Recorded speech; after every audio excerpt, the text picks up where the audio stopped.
புத்தகம் நோட்ல எழுதிக்கங்க. தேசியம் காத்த செம்மல், தேசியம் காத்த செம்மல். தேசியம் உடல்,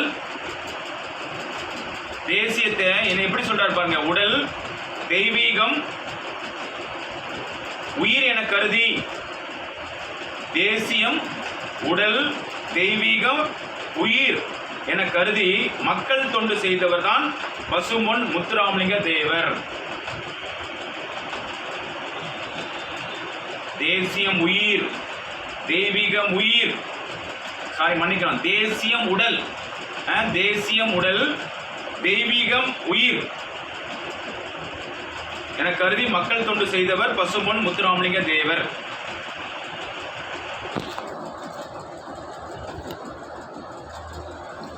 இவர் வீர பேச்சியால்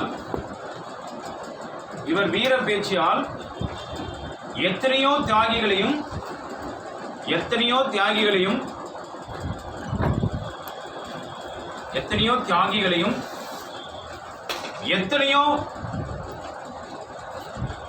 அறிவாளிகளையும் உண்டாக்கியவர். வீர பேச்சியால் எத்தனையோ தியாகிகளையும், விவேக பேச்சியால் எத்தனையோ அறிவாளிகளையும் உண்டாக்கியவர்.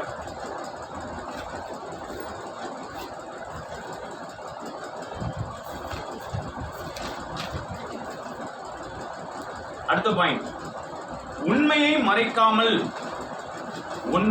மறைக்காமல் வெளியிடுவதில் தனி துணிச்சல் பெற்றவர். உண்மையை மறைக்காமல் வெளியிடுவதில் தனி துணிச்சல் பெற்றவர்.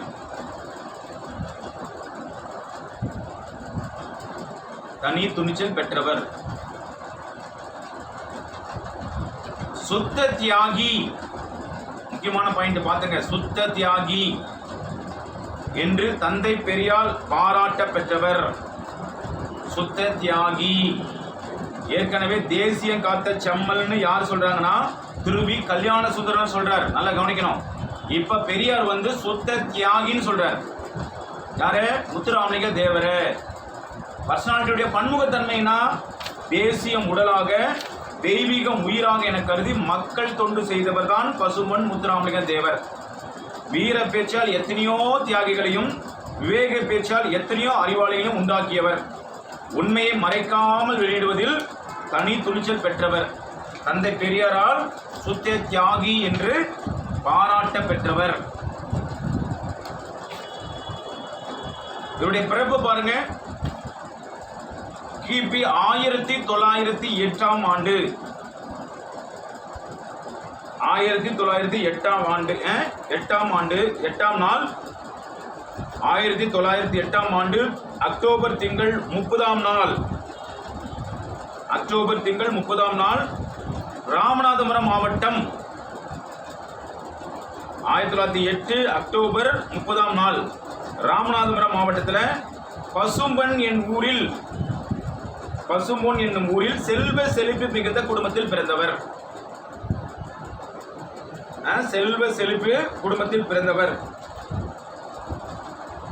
அப்பா அம்மா பேர் பாருங்க, உக்கிர பாண்டி தேவர். அம்மா பேரு இந்திராணி.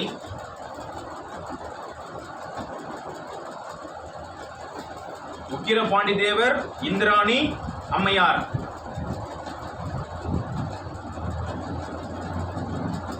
இவர் இளமையிலேயே அன்னையை இழந்ததால்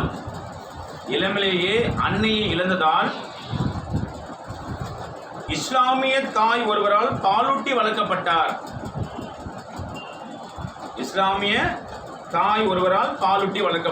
இன்னும் ஒரு பியூட்டி பாருங்க. என்னுடைய பிறப்பு எப்பன்னு சொன்னேன்? 1908 அக்டோபர் திங்கள் 30ஆம் நாள். அவருடைய இறப்பு கூட பாருங்க 1963 அக்டோபர் திங்கள் 30ஆம் நாள். பிறந்த நாளிலேயே அதே மாதத்துல அதே நாளில் என்னவா இவர் என்ன பண்ணியிருக்காரு? இவ்வுலகை விட்டு நீக்கி மக்கள் மனதில் நீங்கா இடம் பெற்றவர் தான் இந்த முத்துராமலிங்க தேவர். ஒரு பியூட்டி பார்த்துங்க. அக்டோபர் திங்கள்ல தான் 30ஆம் நாள் தான் பிறந்தாரு. அதே 1963 அக்டோபர் திங்கள் 30ஆம் நாள் இந்த உலகை விட்டு நீந்து போறார்.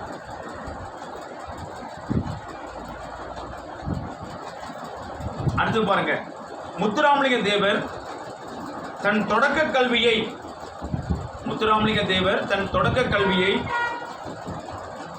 கமுதியிலும், தொடக்க கல்வியை கமுதி, ராமநாதபுரம் மாவட்டம் கமுதி, உயர்நிலை கல்வியை மதுரை பசுமலை பள்ளியிலும், உயர்நிலை கல்வியை மதுரை பசுமலை பள்ளியிலும் ராமநாதபுரத்திலும் பயின்றார். முத்துராமலிங்க தேவர் தம் தொடக்க கல்வியை கமுதியில, உயர்நிலை கல்வியை மதுரை பசுமலை பள்ளியில ராமநாதபுரத்திலும் பயின்றார்.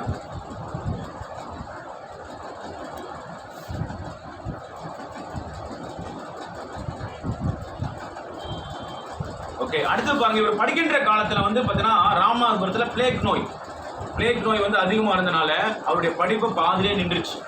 பாதிலே நின்ற படிப்பை என்ன பண்ணார் தெரியுமா? ஏற்கனவே நம்ம பார்த்தோம். யார் பார்த்தோம்? மாப்போ சிவனானெல்லாம் எப்படி படிச்சாரு? 3ஆம் வகுப்பு வரை தான் படிச்சார். அவரோட தாயுடைய சொற்பொழிவை கேட்டு என்ன நிறைய நூல்கள் எல்லாம் படிச்சு, இலக்கியங்கள்லாம் படிச்சு மெத்த ஆனார். சேம் அதே மாதிரி தான் இவரும். பிளேக் நோயால் பாதியில் நின்ற அந்த கல்வியானது அவர் என்ன பண்ணாரு? பல நூல்களை படித்து என்னவா நல்ல ஒரு சிறந்த ஒரு ஆற்றல் மிக்கவராய் வளர்ந்தார். பிளேக் நோய் பரவியதால் அவரது படிப்பு பாதியில் நின்றது. அதன் பிறகு தாமாகவே நிறைய நூல்களை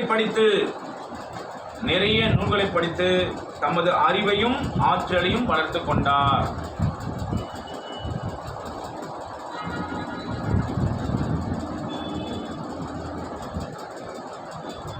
அடுத்தது, முத்துராமலிங்க தேவர் தமிழ், ஆங்கிலம் ஆகிய இரு மொழியிலும் சொற்பொழிவாற்றல் திறன் பெற்றிருந்தார். தமிழ், ஆங்கிலம் ஆகிய இரு மொழியிலும் சொற்பொழிவு ஆற்றும் திறன் பெற்றிருந்தார். ஆங்கிலம், தமிழ், ஆங்கிலம். அடுத்தது, அவருக்கு தெரிந்த கலைகள்லாம் பாருங்க. சிலம்பம், குதிரை ஏற்றம், துப்பாக்கி சுடுதல், சிலம்பம், குதிரை ஏற்றல், துப்பாக்கி சுடுதல், சோதிடம், மருத்துவம் போன்ற பல துறைகளிலும் ஆற்றல் உடையவராக விளங்கினார். மருத்துவத்தில் கூட சிறந்து விளங்கினாராம். பார்த்துங்க, சிலம்பம், குதிரை ஏற்றம், துப்பாக்கி சுடுதல், ஜோதிடம், மருத்துவம் போன்ற பல துறைகளிலும் ஆற்றல் உடையவராக விளங்கினார்.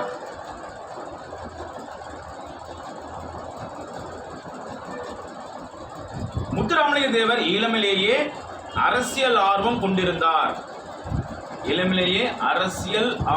கொண்டிருந்தார்.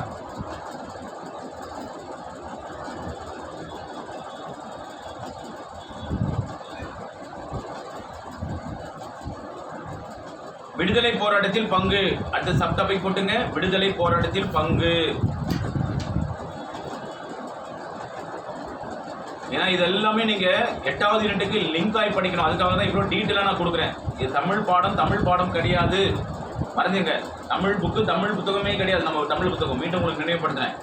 நம்முடைய தமிழ் வந்து வரலாறு சொல்லும். நம்முடைய தமிழ் வந்து விடுதலை போராட்டத்தின் பங்கை வெளிக்காட்டும். நம்முடைய தமிழ் வந்து மகளிருடைய சிறப்பை காட்டும். நம்முடைய தமிழ் வந்து அறிவியல் சிந்தனைகளை கொடுக்கும். நம்முடைய அறிவியல் வந்து பார்த்தீங்கன்னா நம்முடைய தமிழ் வந்து பார்த்தீங்கன்னா மருத்துவங்களை பற்றி சொல்லும். நம்முடைய தமிழ் வந்து விண்ணியல் அறிவை சொல்லும். நம்முடைய தமிழ் வந்து பார்த்தீங்கன்னா பல்வேறு நூலகத்தை பற்றி சொல்லும். நம்முடைய தமிழ் வந்து பார்த்தீங்கன்னா சிறந்த சிந்தனையை தூண்டும். நம்முடைய தமிழ் வந்து பார்த்தீங்கன்னா வரலாற்று பாடங்களை நம்மளுக்கு மெய்ப்பிக்கும். புரிஞ்சுங்களா? அப்போ தமிழ் படித்தால் அறிவு பெருகும் என்பது நிச்சயம். அதனால தமிழை நீங்க நம்முடைய தாய்மொழியும் தமிழ்ல படிங்க. விடுதலை போராட்டத்தில் பங்கு பாருங்க. முத்துராமலிங்க தேவர் இந்திய விடுதலை போராட்டத்தில் தீவிரமாக பங்கேற்றார். முத்துராமலிங்க தேவர் இந்திய விடுதலை போராட்டத்தில் தீவிரமாக பங்கேற்றார். நமது பேச்சாற்றால் ஆங்கில ஆட்சிக்கு எதிராக ஆங்கில ஆட்சிக்கு எதிராக மக்களிடம் பெரும் எழுச்சியை ஏற்படுத்தினார். மக்களிடம் பெரும் எழுச்சியை ஏற்படுத்தினார்.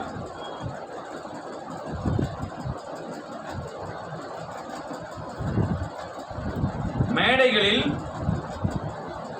அவர் ஆற்றிய ஒரு வீர உரையை கேட்ட மக்கள்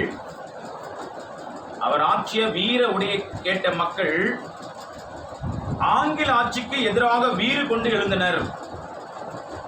ஆங்கில ஆட்சிக்கு எதிராக வீறு கொண்டு எழுந்தனர்.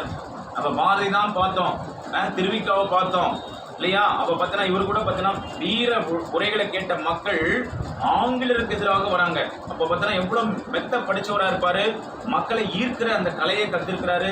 குறிப்பா சிலம்பம், குதிரையேட்டம், துப்பாக்கி சுடுதல், ஜோதிடம், மருத்துவம் போன்ற பல துறைகளை திறமை வாய்ந்தவராக இருக்கார். தமிழ் ஆங்கிலத்துல இரு மொழிகளும் சொற்பொழிவாற்றும் திறன் பெற்றவர் தான் இந்த முத்துராமலிங்க தேவர். ஓகே, அடுத்து பாருங்க.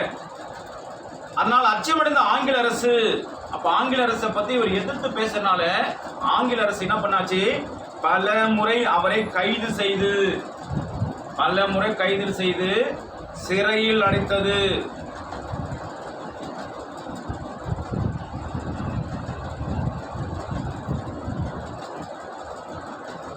வாய்ப்பூட்டு சட்டம் மூலம் மேடைகளில் அரசியல் பேசக்கூடாது என்று அவருக்கு தடை விதித்தது. கைது செய்தது மட்டும் இல்லாம சிறையில் அடைச்சது. வாய்ப்பூட்டு சட்டமா? வாய்ப்பூட்டு சட்டம் மூலம் மேடைகளில் என்ன பண்ணக்கூடாது, அவரு அரசியலே பேசக்கூடாது என்று அவருக்கு தடை விதித்தது.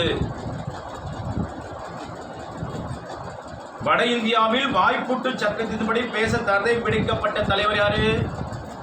பால கங்காதர திலகர். வட இந்தியாவில் வாய்ப்பூட்டு சட்டத்தின்படி பேச தடை விதிக்கப்பட்ட தலைவர் பால கங்காதர திலகர். பால கங்காதர திலகரை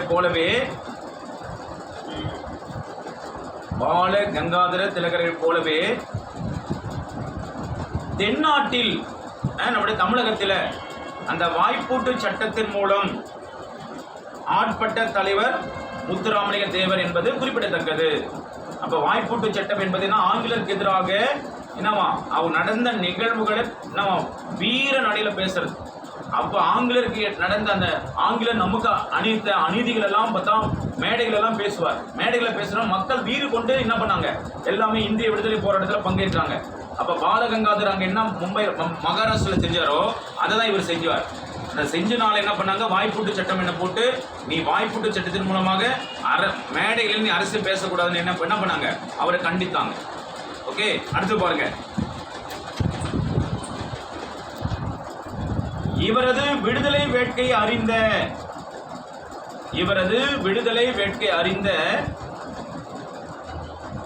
திரு வி. கல்யாண சுந்தரனார், விடுதலை வேட்கை அறிந்த திரு வி. கல்யாண சுந்தரனார் தேசியம் காத்த செம்மல் என்று பாராட்டியுள்ளார். ஏற்கனவே தந்தை பெரியார் என்னன்னு பாராட்டியிருந்தாரு, தந்தை பெரியார் என்னன்னு பாடியிருந்தாரு, சுத்த தியாகி. மறந்துடாதீங்க, சுத்த தியாகின்றாரு. இரண்டாவதாக யார் என்ன சொல்றாரு, இவரு தேசியம் காத்த செம்மல். எதனால அவர் சொல்றாரு, இவருடைய விடுதலை வேட்கை அறிந்ததுனால. ஓகே, அடுத்து பாருங்க. நேதாஜியுடன் தொடர்பு. சுபாஷ் சந்திர போஸ், நேதாஜி சுபாஷ் சந்திர போஸ் இருக்காரு இல்லையா, அவரோட நெருங்கிய தொடர்புடையவர். வங்கசிங்கம் என்று போற்றப்படக்கூடிய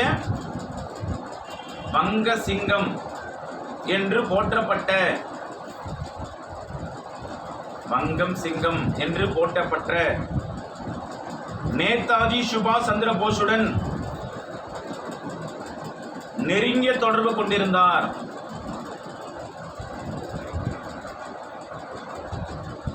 நேதாஜி சுபாஷ் சந்திர போஸுடன் நெருங்கிய தொடர்பு கொண்டிருந்தார். அவரை தமது அரசியல் குருவாக ஏற்றுக்கொண்டார்.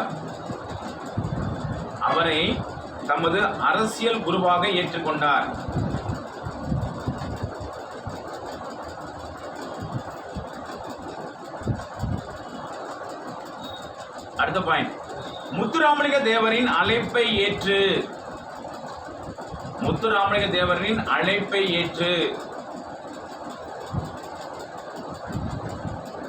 அழைப்பை ஏற்று 1939 ஆண்டு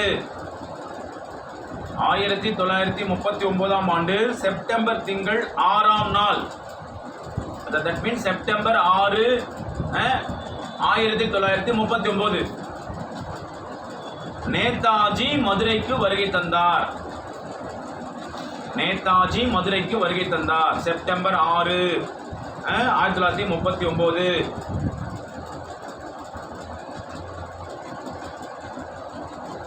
நெக்ஸ்ட், நேதாஜி தொடங்கிய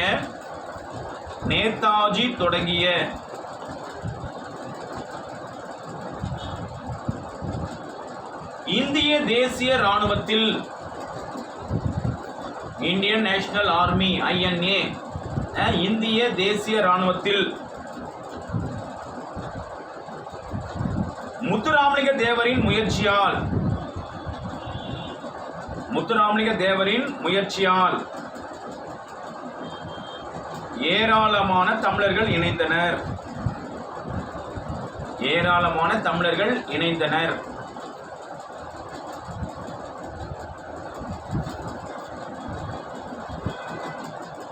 விடுதலைக்கு பின்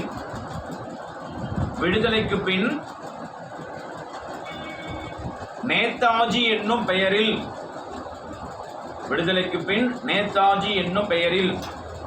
வார இதழ் ஒன்றையும் தொடங்கினார்.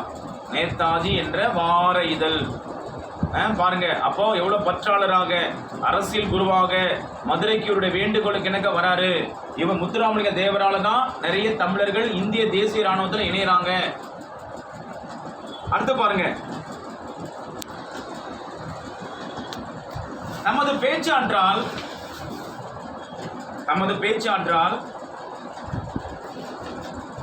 அனைவரையும் கவர்ந்தவர்.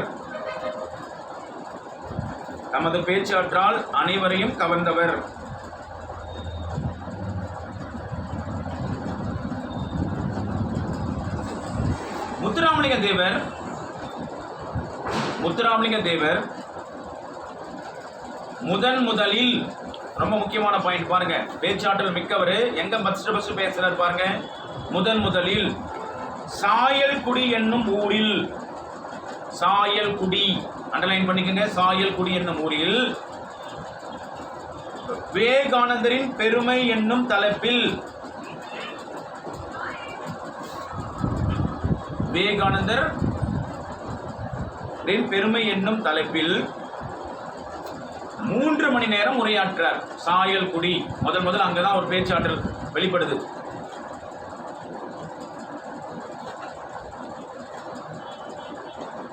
அந்த கூட்டத்தில் பெருந்தலைவர் காமராஜரும் கூட இருந்தார்.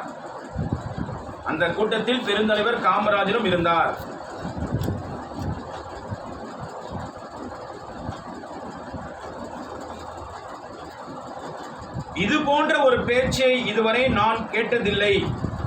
காமராஜர் சொல்றார், இது போன்ற ஒரு பேச்சை இதுவரை நான் கேட்டதில்லை. முத்துராமலிங்க தேவரின் வீரமிக்க பேச்சு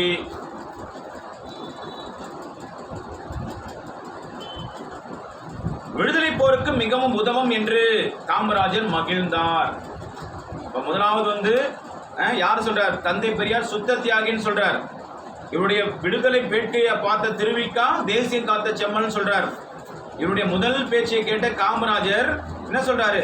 முத்துராமலிங்க தேவரின் வீரமிக்க பேச்சு விடுதலை போருக்கு உதவும் என்று காமராஜர் மகிழ்ந்தார்.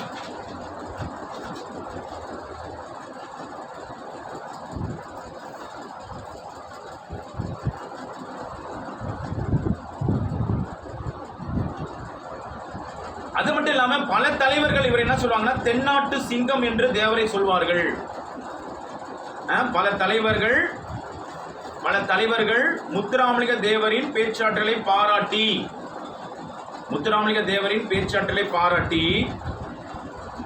தென்னாட்டு சிங்கம் என்று அவரை அழைப்பார்கள்.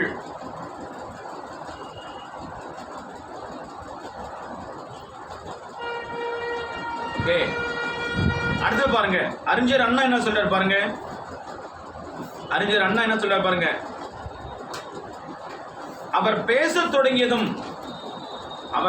தொடங்கியதும் சிங்கத்தின் முழக்கம் போல இருந்தது என்று அறிஞர் அண்ணா அவரை புகழ்ந்துள்ளார். அதனால்தான் தென்னாட்டு சிங்கம் சொல்றாங்க. அவர் பேசத் தொடங்கியதும் சிங்கத்தின் முழக்கம் போல இருந்தது என்று அறிஞர் அண்ணாவும் அவரை புகழ்ந்துரைத்துள்ளார்.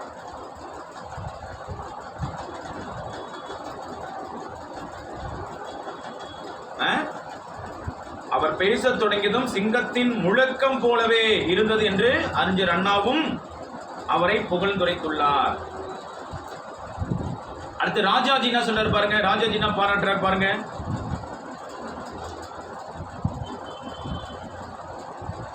முத்துராமலிங்க தேவர் பேச்சு, முத்துராமலிங்க தேவரின் பேச்சு, முத்துராமலிங்க தேவருடைய பேச்சு உள்ளத்தில் இருந்து வெளிவருகிறது,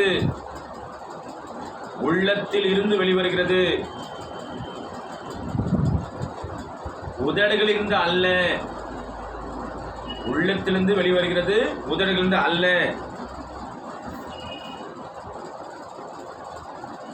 உள்ளத்தால் எதிலும் பற்றற்று, உள்ளத்தால் எதிலும் பற்றற்று உண்மை எனப்பட்டதை மறைக்காமல் அப்படியே பேசிவிடுவது அவரது வழக்கம். உள்ளத்தால் எதிலும் பற்றற்று உண்மை எனப்பட்டதை மறைக்காமல் அப்படியே பேசிடுவது அவர் வழக்கம் என்று மூதறிஞர் ராஜாஜி பாராட்டியுள்ளார். முத்துராமலிங்க தேவர் பேச்சு உள்ளத்தில் இருந்து வெளிவருகிறது, உதடுகளிலிருந்து அல்ல. உள்ளத்தால் எதிலும் பற்றற்று உண்மை எனப்பட்டதை மறைக்காமல் அப்படியே பேசிடுவது அவர் வழக்கம் என்று மூதறிஞர் ராஜாஜி பாராட்டியுள்ளார்.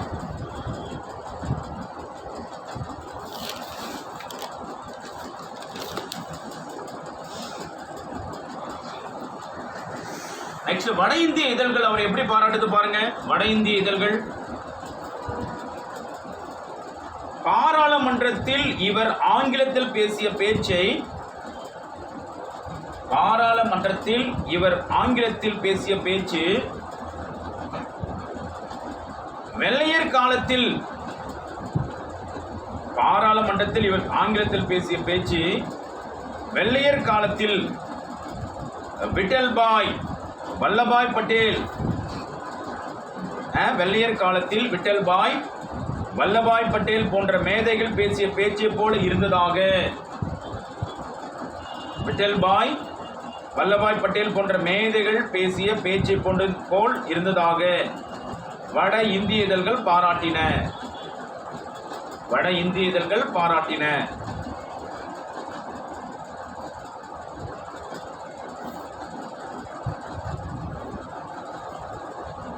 வட இந்திய இதழ்கள் எப்படி சொல்லாங்களா, விட்டல்பாய் வல்லபாய் பட்டேல் மாறி. அதே மாதிரி இவர் உள்ளத்திலிருந்து வெளிப்படுகிறது, உதட்டத்தில் நல்ல யார் சொன்னா, ராஜாஜி. அதே மாதிரி சிங்கத்தின் கெனி போல இருக்குது யார் சொன்னா, அண்ணா. அதே மாதிரி திருவிக்க என்ன சொன்னாரு, தேசிய காத்த செம்மல் சொன்னார். பெரியார் என்ன சொன்னாரு, சுத்திய தியாகின்னு சொன்னார். அது மட்டும் இல்லாம கடைசியா பாருங்க, அவர் சட்டமன்ற உறுப்பினராக இருந்தபோது, சட்டமன்ற உறுப்பினராக இருந்தபோது சட்டமன்றத்தில் ஆற்றிய உரைகளை அனைவரும் பாராட்டினர். சட்டமன்ற உறுப்பினராக இருந்தபோது சட்டமன்றத்தில் ஆற்றிய உரையை அனைவரும் பாராட்டினர்.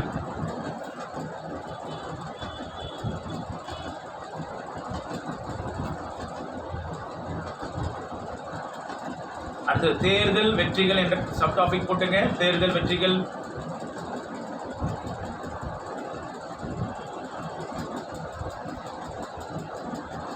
மக்களின் பேராதரவும் பெற்ற தலைவராக விளங்கிய, மக்களின்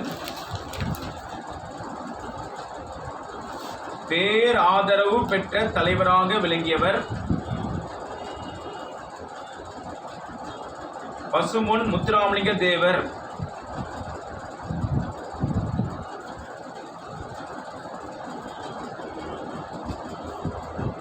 பசும்பொன் முத்துராமலிங்க தேவர். 1937 நடைபெற்ற 1937 நடைபெற்ற சட்டமன்ற தேர்தலில் 1937 நடைபெற்ற சட்டமன்ற தேர்தலில் ராமநாதபுரம் அரசர்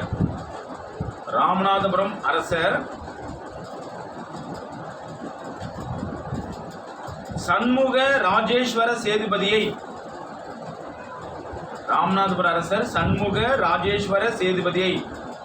எதிர்த்து போட்டியிட்டு வெற்றி பெற்றார். 1937 ராமநாதபுர அரசர் சண்முக ராஜேஸ்வர சேதுபதி எதிர்த்து போட்டிட்டு வெற்றி அடைகிறார்.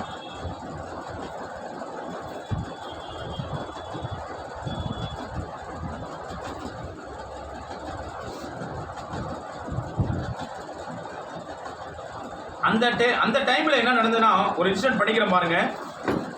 அப்போ லண்டனில் பாரிஸ்டர் படித்து வந்த தோழர், லண்டனில் பாரிஸ்டர் படித்து வந்த தோழர், அவருடைய தோழர் KTK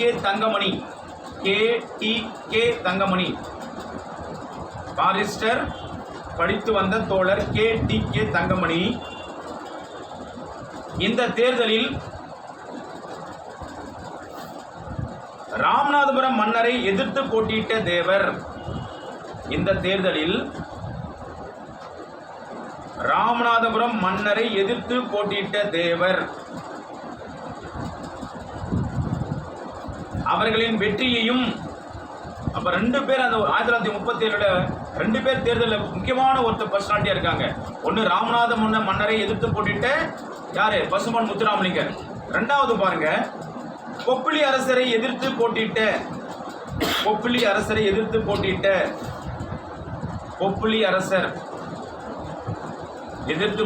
VV கிரி. யாருங்க அவரு? VV கிரி யாருன்னு கேள்விப்பட்டிருக்கீங்களா? VV கிரி கேள்விப்பட்டிருக்கலாம் இல்லையா? தயவு செஞ்சு போய் VV கிரி யாரும் போய் பார்த்துருங்க.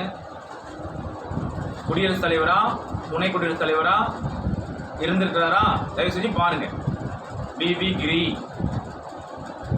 ஓகே, முக்கியமான ஒரு பர்சனாலிட்டி. நான் சொன்ன ஒரு தலைப்புகள்ல தான் ஒரு இந்திய தேசியத்தில் குறிப்பா அரசியலில் ஒரு பங்களித்திருக்கிறார் VV கிரி. அவரின் வெற்றியையும், ராமநாதபுரம் மன்னரை எதிர்த்து போட்டிட்ட தேவர் அவர்களின் வெற்றியும், பொப்பிலி அரசரை எதிர்த்து போட்டிட்ட VV கிரி அவர்களின் வெற்றியுமே இந்திய மாணவர்கள் எதிர்பார்த்திருந்தோம் என குறிப்பிட்டிருந்தார்.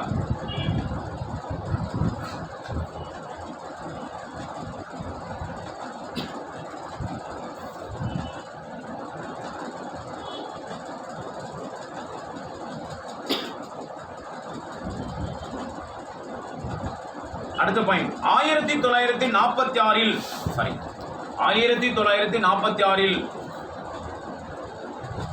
போட்டியின்றி வெற்றி பெற்றார்.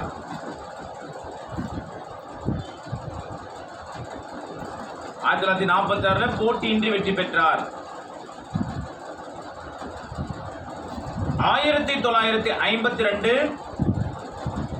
1946 போட்டியின்றி வெற்றி பெற்றார். 1952, 57 ஆகிய ஆண்டுகளில் 52, 57 ஆகிய ஆண்டுகளில் நடந்த சட்டமன்ற பாராளுமன்ற தேர்தலில் போட்டியிட்டு 2லும் வெற்றி பெற்றார்.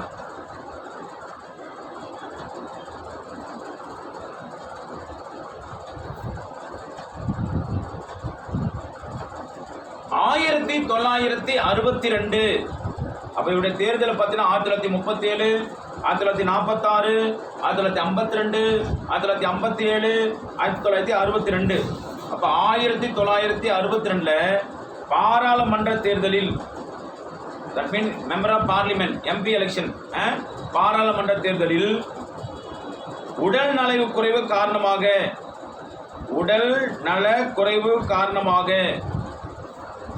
பரப்புரை செய்ய இயலாத போதிலும் தேர்தலில் வெற்றி பெற்றார்.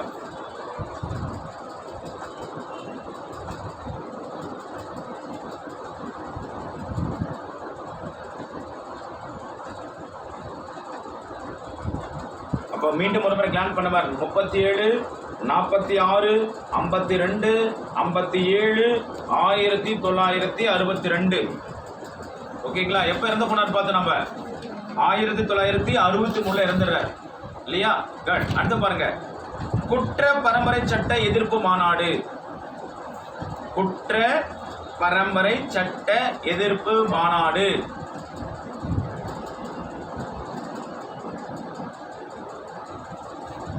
அப்ப குற்ற பரம்பரை என்ன? குற்ற பரம்பரை சட்டம்னா என்ன? ஆங்கில ஆட்சியில் மக்களை ஒடுக்குவதற்காக, ஆங்கில ஆட்சியில் மக்களை ஒடுக்குவதற்காக கொண்டு வரப்பட்டதுதான் குற்ற பரம்பரை சட்டம். அப்போ மக்களை ஒடுக்குவதற்காக கொண்டு வரப்பட்டதுதான் குற்ற பரம்பரை சட்டம்.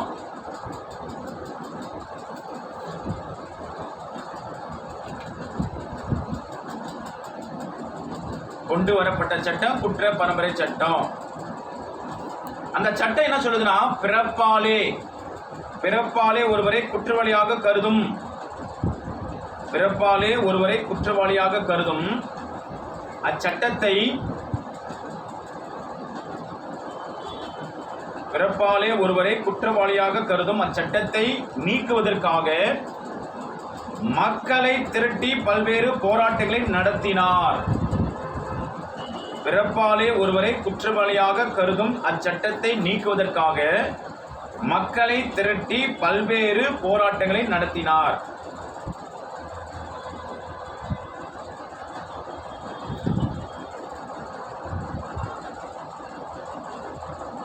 ஆயிரத்தி 1934 ஆண்டு, 1934 ஆண்டு மே 12, 13 தேதிகளில், 1934 ஆண்டு மே 12, 13 தேதிகளில் கமுதியில், கமுதி என்பது ஒரு ஊர், ராமநாதபுரம் டிஸ்ட்ரிக்ட்ல இருக்கு. கமுதியில், அங்கதான் பிறக்கிறாரு. கமுதியில் குற்ற பரம்பரை சட்ட எதிர்ப்பு மாநாட்டை நடத்தினார். குற்ற பரம்பரை சட்ட எதிர்ப்பு மாநாட்டை நடத்தினார்.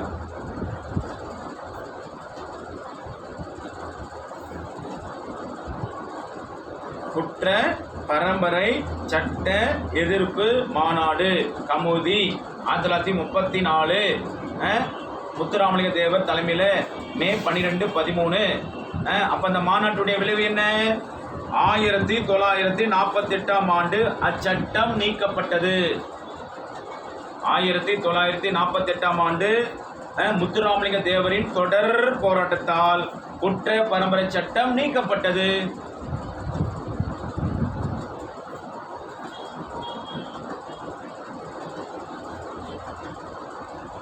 நெக்ஸ்ட், ஆலய நுழைவு போராட்டம். ஆலய நுழைவு போராட்டம். ஆலய நிலவுனா நீங்க உடனே தந்தை பெரியார் வைக்கம் மட்டும் நினைக்காதீங்க, காந்தி நினைக்காதீங்க, ஈவன் அம்பேத்கர் நினைக்காதீங்க. தேவரும் ஆலய நுழைய போராட்டத்தில் பங்கேற்றிருக்கிறார். அது என்ன ஆலயம் பாருங்க. மதுரை மீனாட்சி அம்மன் கோயிலுக்குள் செல்ல, மதுரை மீனாட்சி அம்மன் கோயிலுக்கு செல்ல ஒரு சாரருக்கு தடை இருந்தது. மதுரை மீனாட்சி அம்மன் கோயிலுக்கு செல்ல ஒரு சாரருக்கு தடை இருந்தது.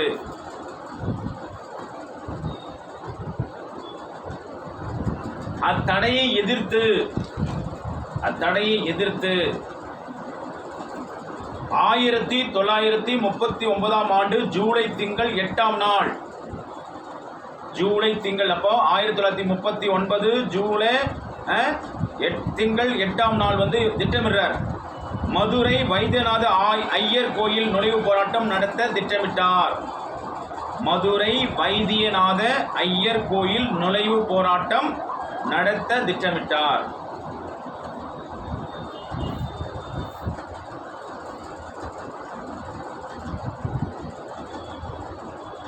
அதனை எதிர்த்து அர்ச்சகர்கள் ஆலய பணியை புறக்கணித்தனர். அர்ச்சகர் என்ன பண்றாங்க? ஆலய பணியை புறக்கணிக்கிறாங்க. உடனே தேவர் என்ன பண்றாரு பாருங்க, திருச்சூழியில் இருந்து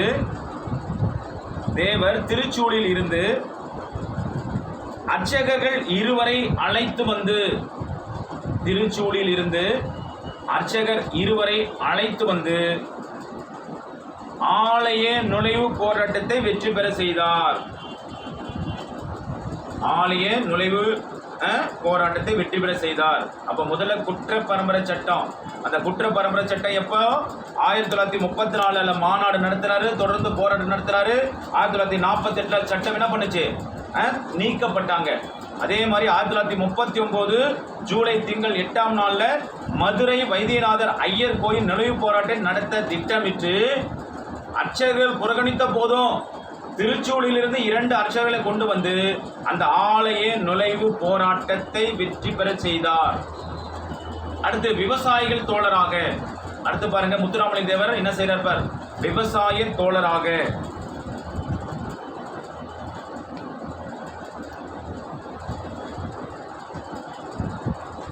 ஜமீன் விவசாயிகள் சங்கம் ஏற்படுத்தி, ஜமீன் விவசாய சங்கம் ஏற்படுத்தி விவசாயிகள் துயர் துடைக்க பாடுபட்டார். ஜமீன் விவசாயிகள் சங்கம் ஏற்படுத்தி விவசாயிகள் துயர் துடைக்க பாடுபட்டார்.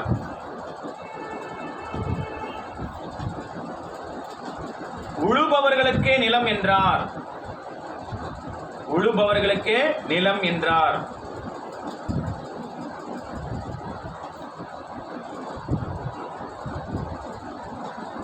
உழுபவர்களுக்கே நிலம் என்றார். தமக்கு சொந்தமாக, தமக்கு சொந்தமாக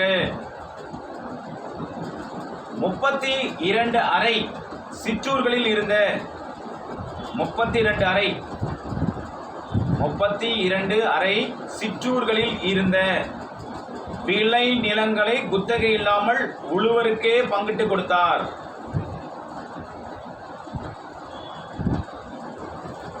32 அறை சிற்றூர்களில் இருந்த விளை, அப்ப 32 ஏக்கர்னு வச்சுங்க, 32 ஏக்கரை விளைநிலைகளை குத்தகை இல்லாமல் என்ன பண்ணாரு, உழுபவர்களுக்கே பங்கிட்டு கொடுத்தார். அவற்றை ஒடுக்கப்பட்ட மக்களுக்கு அளித்து மகிழ்ந்தார். ஒடுக்கப்பட்ட மக்களுக்கு அளித்தும் மகிழ்ந்தார்.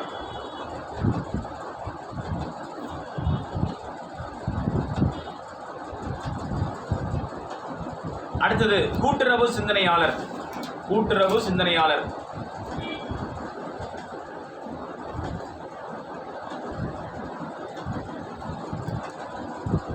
பாரத மாதா கூட்டுறவு பண்டகசாலையை ஏற்படுத்தி, பாரத மாதா, பாரத மாதா கூட்டுறவு பண்டகசாலையை ஏற்படுத்தி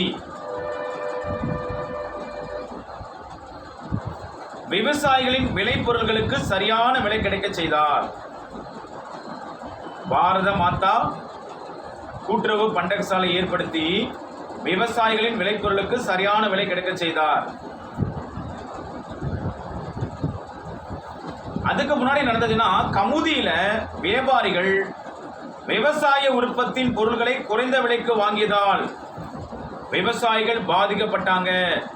அப்ப விவசாயிகள் பாதிக்கப்படுறதுனால என்ன பண்ணாரு, பாரத மாதா கூட்டுறவு பண்டகசாலை ஏற்படுத்தி விவசாயிகளின் விளைபொருளுக்கு சரியான விலை கிடைக்க செய்தார். கமுதியில் வியாபாரிகள் விவசாய உற்பத்தி பொருட்களை குறைந்த விலைக்கு வாங்கியதால் விவசாயிகள் பாதிக்கப்பட்டாங்க. அதனால பாரத மாதா கூட்டுறவு பண்டகசாலை ஏற்படுத்தி விவசாயிகளின் விளைபொருளுக்கு சரியான விலை கிடைக்க செய்தார்.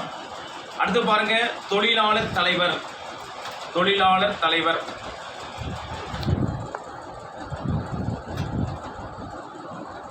1938 காலகட்டத்தில் 1938 காலகட்டத்தில் மதுரையில் 23 தொழிலாளர் சங்கங்களின் தலைவராக தேவர் திகழ்ந்தார். மதுரையில 23 தொழிலாளர் சங்கங்களின் தலைவராக தேவர் திகழ்ந்தார்.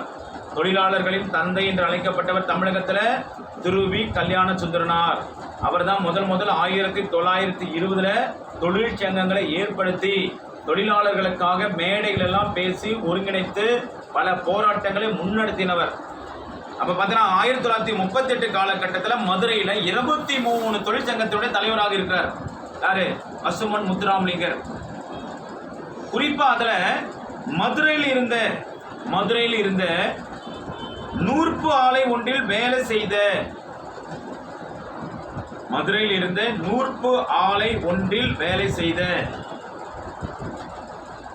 தொழிலாளர்களின்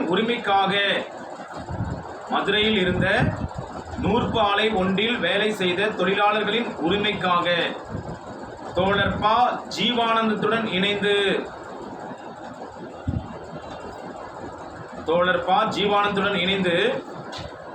1938 ஆண்டு போராட்டம் நடத்தினார்.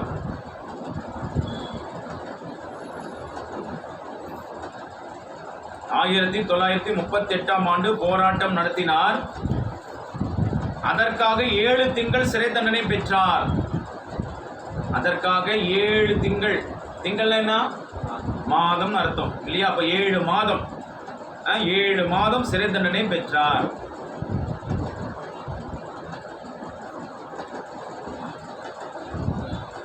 அடுத்த பாயிண்ட், உழவர்களின் நலன் காக்க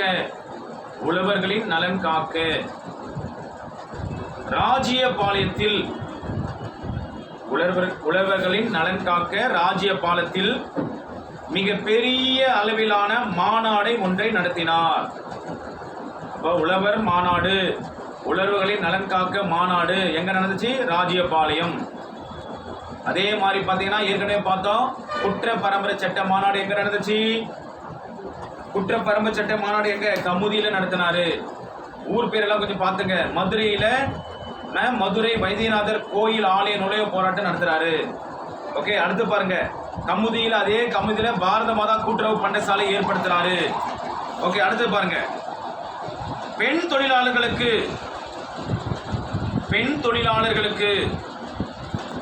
தொழிலாளர்களுக்கு மகப்பேறு காலத்தில் ஊதியத்துடன் கூடிய விடுப்பு வேண்டும் என்று போராடினார். பெண் தொழிலாளர்களுக்கு மகப்பேறு காலத்தில் ஊதியத்துடன் கூடிய விடுப்பு வேண்டும் என்று போராடினார். அடுத்து சிறைவாசம்.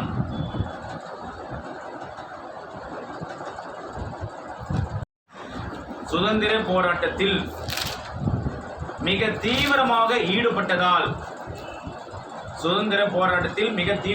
ஈடுபட்டதால் கைது செய்யப்பட்டு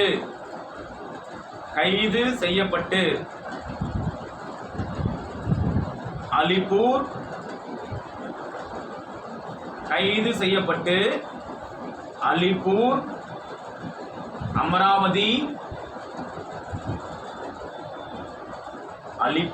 அமராவதி, தாமோனா பிராக்கெட்ல மத்திய பிரதேசம் போட்டுங்க.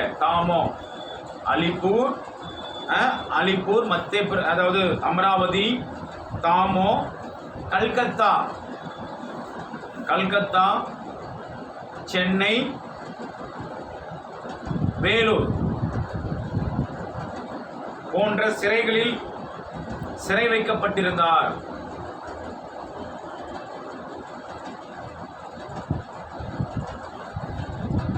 குறிப்பாக இரண்டாம் உலகப் போர் சமயத்தில்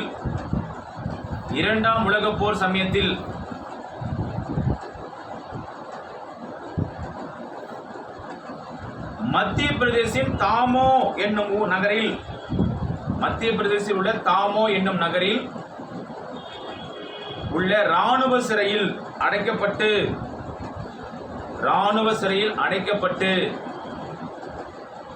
போர் முடிந்த பிறகுதான் விடுதலை செய்யப்பட்டார்.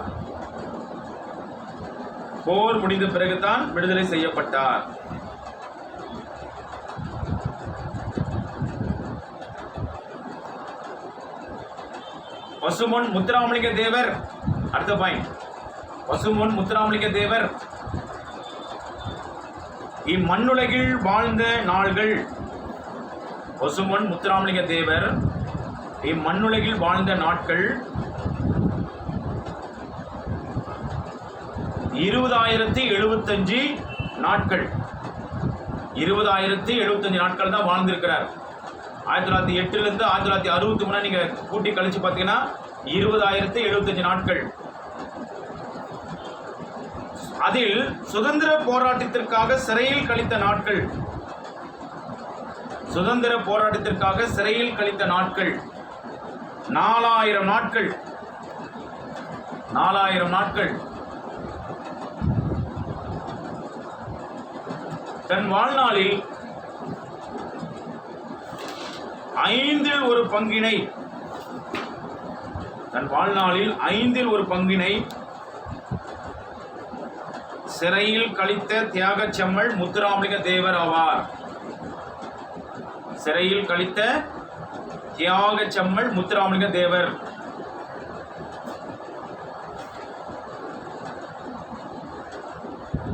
அடுத்த சப் டாபிக் போட்டுங்க, முத்து ராமலிங்க தேவரின் சிறப்பு பெயர்கள். முத்து ராமலிங்க தேவரின் சிறப்பு பெயர்கள். தேசிய காத்த செம்மல், அதை யார் சொன்னா நோட் பண்ணிக்கோங்க. பிராக்கெட்ல திருவிக்கான்னு போட்டுங்க. தேசியம் காத்த செம்மல். தேசிய காத்த செம்மல் யார் சொன்னா? திருவிக்கா பிராக்கெட்ல. நம்பர் 2 சுத்த தியாகி. சுத்த தியாகி பிராக்கெட்ல தந்தை பெரியார். சுத்த தியாகி தந்தை பெரியார்.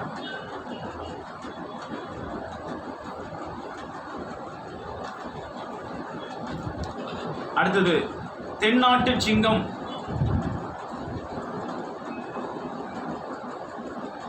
தென்னாட்டு சிங்கம் போல பேசுகிறார்னு யார் சொன்னா? அறிஞர் அண்ணா.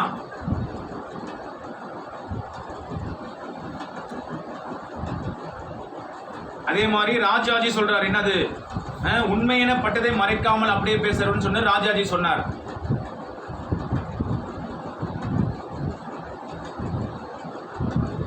உண்மையான பட்டதை அப்படியே பேசுகிறவர் சொன்னார். காமராஜர் என்ன சொன்னாரு? வீரமிக்க பேச்சு விடுதலை போருக்கு மிகவும் உதவும் சொன்னார். வீரமிக்க பேச்சு விடுதலைக்கு உதவும் என்று காமராஜர் அவரை புகழ்ந்தார்.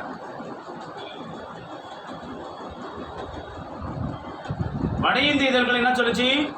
விட்டல்பாய் வல்லபாய் பட்டேல் போன்ற பேசுறாருன்னு சொன்னது. வட இந்திய இதழ்கள் விட்டல்பாய் வல்லபாய் பட்டேல் போன்ற மேதலின் பேச்சை போல இருந்தது என்று பாராட்டுது வட இந்திய இதழ்கள். அடுத்தது இவருக்கு ஒரு சிறப்பு பெயர் வித்யா பாஸ்கர். சிறப்பு பெயர் வித்யா பாஸ்கர்.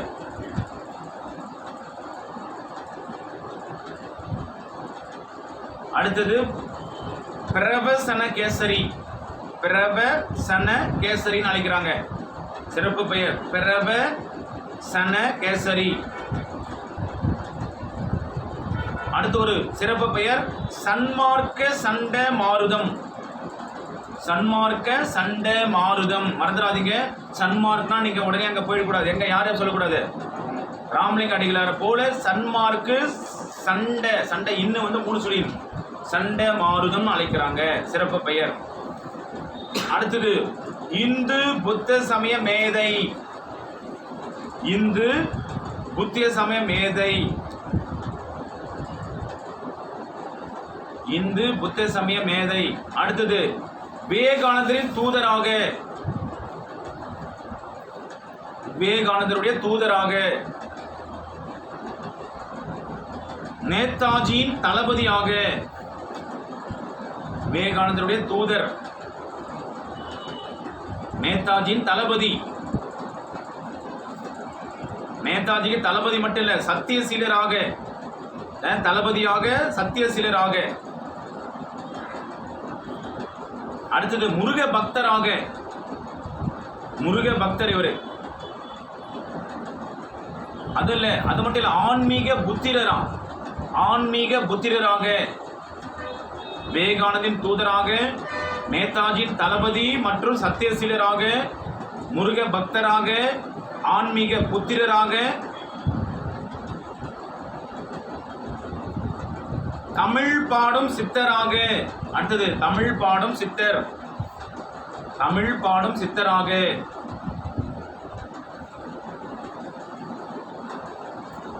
அடுத்தது தென்பாண்டி சீமையின் முடிச்சூடா மன்னராக.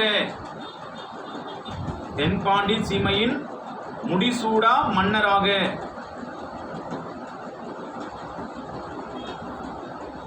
அடுத்தது நீதி வழுவா நேர்மையாளராக. நீதி வழுவா நேர்மையாளராக. நீதி வழுவா நேர்மையாளராக. அடுத்து புலமையில் கபிலராக. புலமையில் கபிலராக.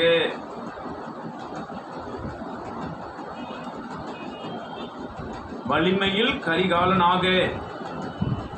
வறுமையில் கரிகாலனாக.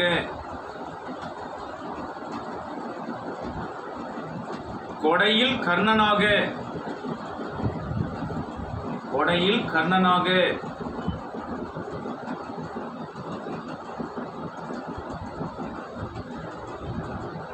பக்தியில் பரம அம்சராக. இவன் முருக பக்தராக இருக்கிறாரு, ஆன்மீக புத்திராக இருக்கிறாரு. ஆனால் பரமம்சருடைய ஒத்த பக்தியிலாக, பக்தியில் பரம அம்சராக இந்திய தாயின் நன்மகனாக விளங்கினார்.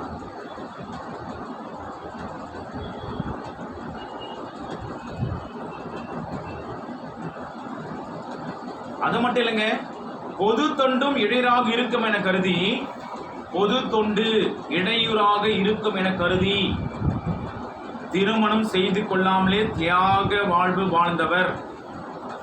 திருமணமே செஞ்சு கொள்ளல. அவருடைய சொத்தெல்லாம் என்னவா 17 பங்கா பிரிக்கிறாரு, 16ஐயும் கொடுத்துறாரு இல்லையா. திருமணம் அதாவது பொது தொண்டுக்கு இடையூறாக இருக்கும் என கருதி திருமணம் செய்து கொள்ளாமல் தியாக வாழ்வு வாழ்ந்தவர் முத்துராமலிங்க தேவர். அடுத்த டாபிக் போட்டுங்க, பெண்களை தெய்வமாக மதித்து போற்றியவர். பெண்களை தெய்வமாக மதித்து போற்றியவர்.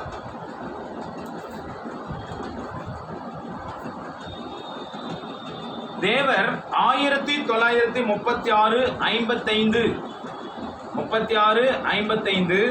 ஆகிய ஆண்டுகளில் 2 முறை பர்மா சென்றிருந்தார்.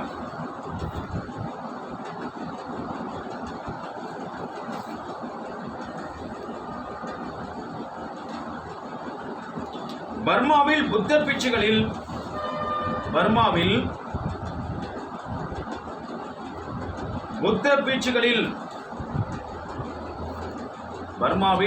பிட்சுகளில் உயர்ந்தவர்களுக்கு பெண்கள் தங்கள் கூந்தலை நடைபாதையாக விரித்து வரவேற்பளிப்பது வழக்கம். புத்த பிட்சுகளில் உயர்ந்தவர்களுக்கு என்ன பண்றாங்களா, பெண்கள் தங்கள் கூந்தலை நடைபாதையாக விரித்து வரவேற்பளிப்பது வழக்கம்.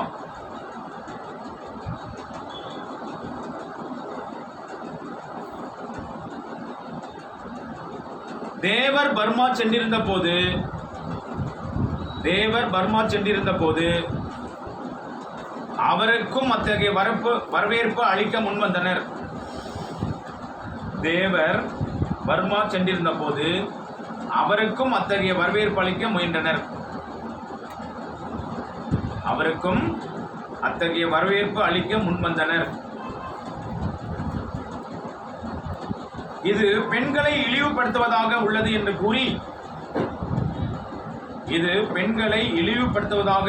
என்று கூறி அதனை ஏற்க மறுத்துவிட்டார்.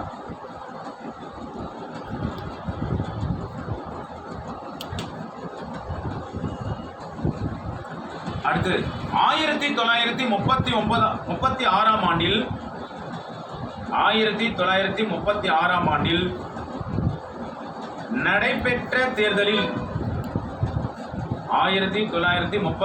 ஆண்டில் நடைபெற்ற தேர்தலில் விருதுநகரில் போட்டியிட பெருந்தலைவர் காமராஜர் முன்வந்தார். 1936 ஆண்டு நடைபெற்ற தேர்தலில் விருதுநகரில் போட்டியிட பெருந்தலைவர் காமராஜர் முன்வந்தார். நகராட்சிக்கு வரி செலுத்தியவர்கள் மட்டுமே தேர்தலில் போட்டியிட முடியும் என்னும் நிலை இருந்தது. நகராட்சிக்கு வரி செலுத்தியவர்கள் மட்டுமே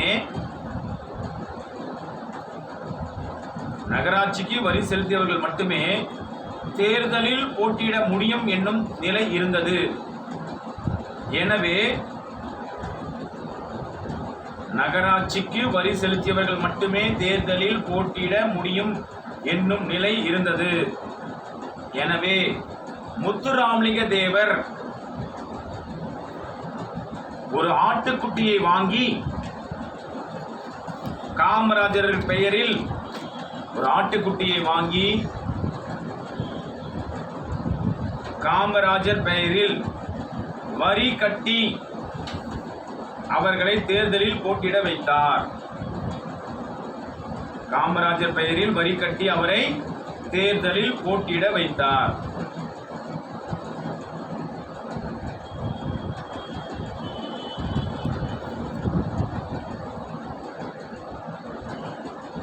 இத்தகைய பெருமை வாய்ந்த முத்துராமலிங்க தேவர்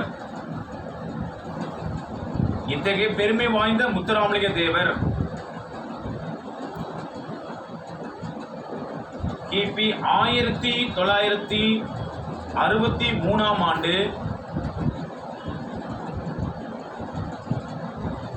அக்டோபர் திங்கள் 30ஆம் நாளில் இவ்வுலக வாழ்வை விட்டு நீங்கி மக்கள் மனதில் நீங்கா இடம் பெற்றார். 1963ஆம் ஆண்டு அக்டோபர் திங்கள் 30ஆம் நாளில் இவ்வுலக விட்டு நீங்கி மக்கள் மனதில் நீங்கா இடம் பெற்றார்.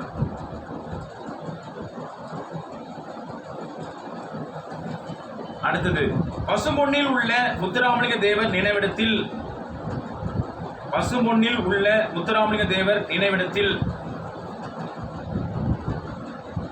அவர் தோன்றி மறைந்த அக்டோபர் 30ஆம் நாள் ஆண்டுதோறும் தமிழக அரசின் சார்பில் அரசு விழா எடுக்கப்படுகிறது.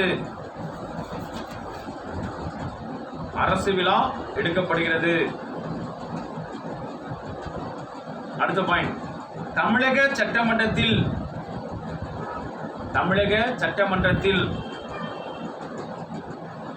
அவரது திருவுருவப்படம் திறந்து வைக்கப்பட்டுள்ளது. சென்னையில் அரசு சார்பாக சிலை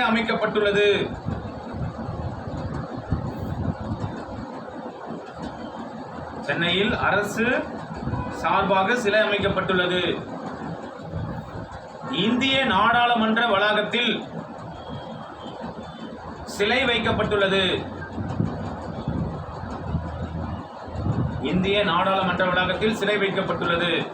கடைசியாக இந்திய அரசால் 1995 தபால் தலை வெளியிடப்பட்டது. 1995 தபால் தலை வெளியிடப்பட்டது. ஓகே, பாருங்க எவ்வளவு பெரிய அருமையான நோட்ஸ். நீங்க படிக்கிறதுக்கும் நான் இப்போ கொடுத்த கிளாஸ் நோட்ஸ் படிக்கும் போதே உங்க காதல செவியில விழுந்துதான் முத்துராமலிங்க தேவனுடைய அந்த சமுதாய தொண்டு இல்லையா, இதை நீங்க மீண்டும் நீங்க காதல கேட்டு இன்சு மாதிரி எடுத்துக்கிட்டீங்கன்னா போதுங்க, ஒரு கொஸ்டின் கண்டிப்பா வரதுக்கு வாய்ப்புகள் நிறையவே